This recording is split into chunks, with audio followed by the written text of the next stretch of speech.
ঘাস কাটার processing complete. এই যে আমাদের বাসনা, আমাদের এলাকার ঐতিহ্য নাম বাসনা, কলার পাতা শুকাইলেই বাসনা হয়ে যায়। তো বাসনা রাখলাম। বিসমিল্লাহির রহমানির রহিম।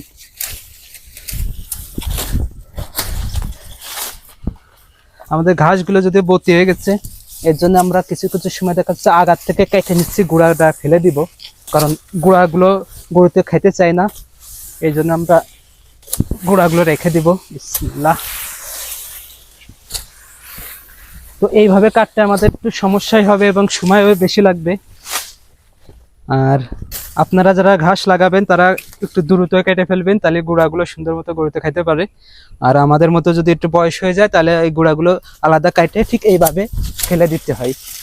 আবার এর ভিতর থেকে কিছু কিছু গুঁড়া আছে যেগুলো আপনার আমরা মাঝখান থেকে কেটে ছোট ছোট করে পুঁতে দিব, পরবর্তীতে যেন এই গাছগুলো হয় এবং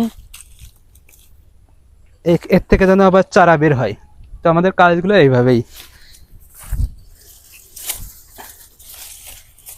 আমাদের প্রত্যেকটা ক্ষেত্রে আমাদের অনেক কিছু হিসেব করে কাজ করতে হয়।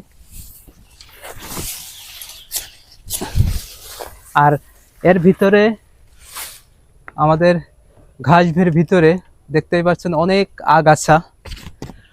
আগাছায় ভরে গেছে, কারণ এটা আমাদের প্রত্যেকটা ক্ষেত্রে আমাদের এই আগাছাগুলো আমাদের খুব ক্ষতি করে।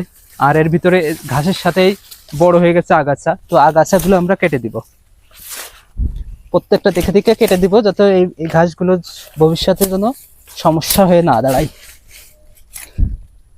আর ঘাস কাটলে সবসময় একটা জিনিস চিন্তা করতে হবে, এই যে আমরা ছোট ছোট ঘাসগুলো কেটে দিচ্ছি, কারণ এই ঘাসের জন্য বাদ বাকি প্রত্যেকটা ঝাড় থেকে উদি বের হয়।